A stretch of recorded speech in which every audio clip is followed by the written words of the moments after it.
I didn't shake. I didn't make a sound. I just read the message one more time, set my phone face down on the bathroom counter, and looked at myself in the mirror.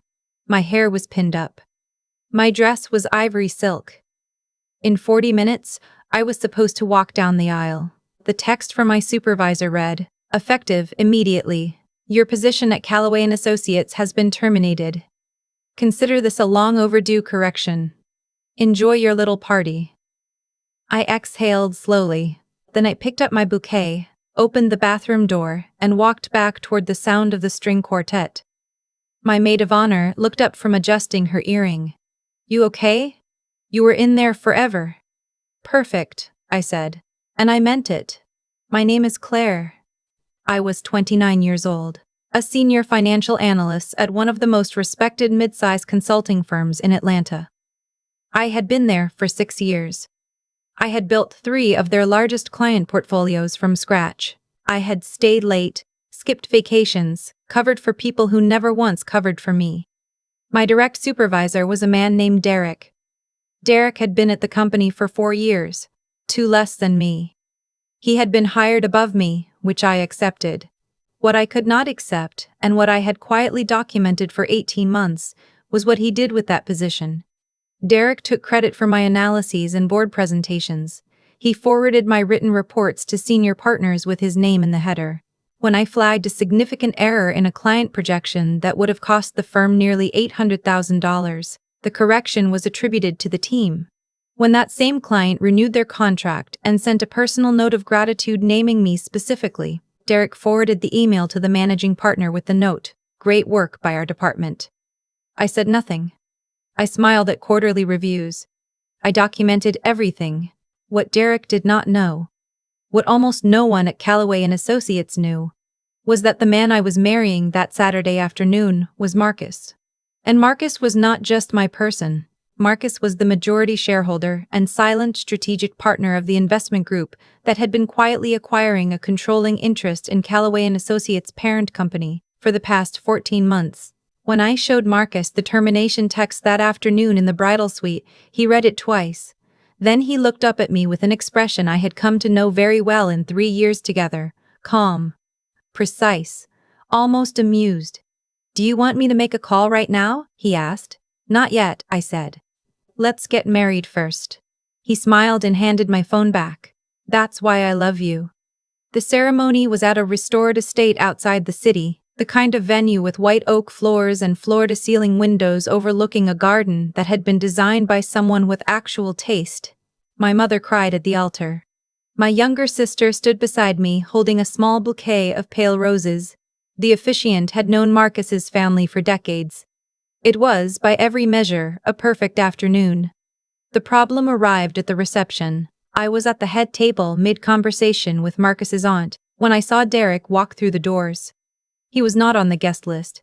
He was wearing a business-casual blazer over dark jeans, which, at a black-tie reception, announced him before he even opened his mouth. He had 2 people with him, a woman I recognized as the firm's HR director, and a man in a jacket with a private security company's logo on the chest.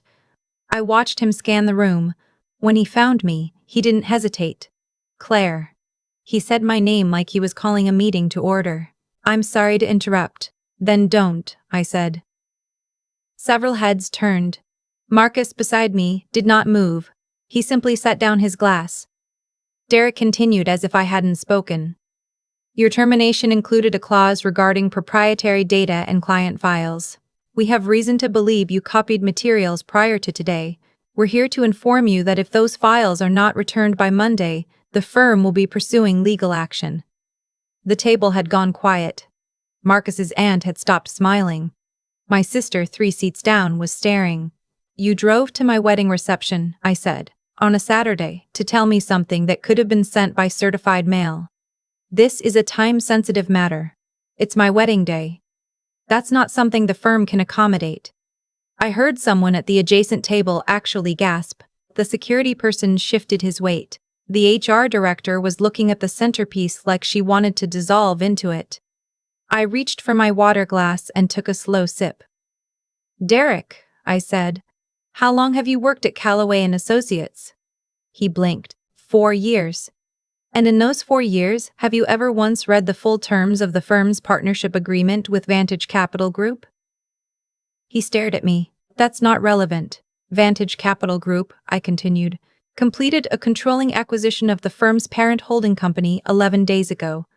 The finalized agreement was filed with the SEC on Thursday, which means that as of Thursday, the managing authority over Callaway and Associates no longer rests with William Callaway.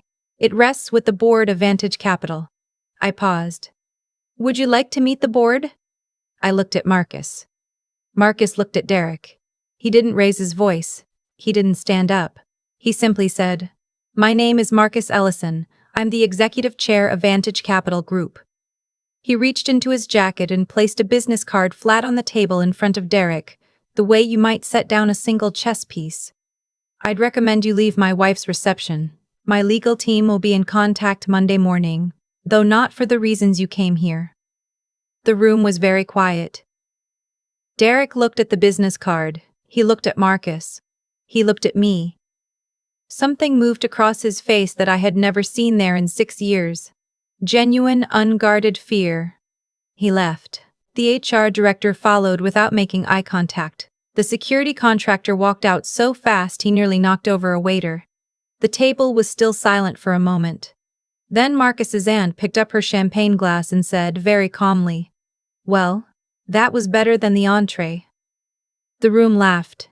The string quartet started again. My mother reached across the table and squeezed my hand. I should tell you how we got here because the story did not begin at the reception. It began 18 months earlier in a conference room on the 14th floor. I had been at the firm long enough to understand its rhythms. I knew which clients were loyal and which were looking for a reason to leave. I knew which of our internal models were outdated and which partners were too proud to admit it.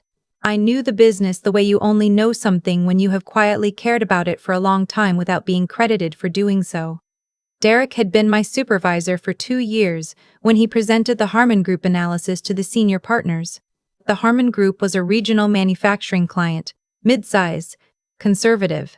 The kind of account that would never win a headline, but would renew every year if you handled it with care. I had spent 11 weeks building their 5-year projection model. I had sat in the Harmon CFO's office twice to gather the data directly. I had written every word of the summary. Derek presented it as my team's work.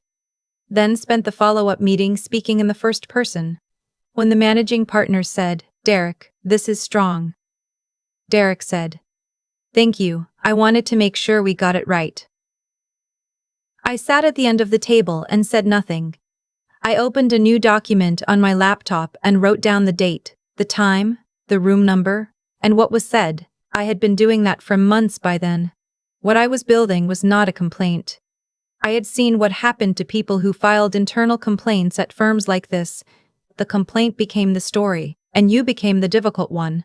And the man you complained about got a little more careful for 6 months, and then went right back to doing what he'd always done. And you eventually left or were managed out, and the cycle continued. What I was building was a record, and I was waiting for the right moment. The right moment came in the form of a man at a rooftop fundraiser for a children's literacy nonprofit on a Thursday evening in October. I was there because one of the firm's clients had sponsored the event and someone needed to represent Callaway and Associates. I almost didn't go. I was exhausted and I had a model to finish by Friday morning. Marcus was there because he genuinely cared about the organization. He had funded their expansion into 4 new school districts the previous year. He was standing near the bar, talking to the program director, and he was not trying to be noticed. I noticed him because of that. Because in a room where everyone was performing their own importance, he seemed genuinely interested in what the person in front of him was saying. We talked for a long time, about the nonprofit, about books, about Atlanta, about the particular specific loneliness of being very good at something in an environment that is structured to obscure that fact. He asked questions the way people do when they actually want to know the answers. He asked for my number before I left. I gave it to him, and then I went home and finished my model, and then I lay awake for an hour thinking about the way he had listened. We took things slowly. Marcus was careful, not distant. There is a difference. He was building something, always building something. but he was present in a way I had not expected from someone operating at that scale. He told me about Vantage Capital early on, matter-of-factly, the way you would mention any significant part of your life to someone you were beginning to trust. I told him about Derek, not as a complaint, but as context. This is who I am. This is where I am. This is the specific shape of what I am navigating. Marcus listened. He asked a few careful questions. He did not offer to fix it.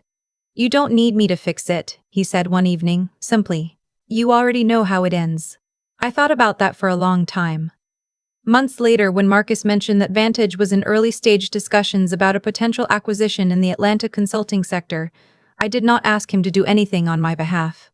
I did not suggest Callaway and Associates. I did not ask for information I wasn't entitled to have.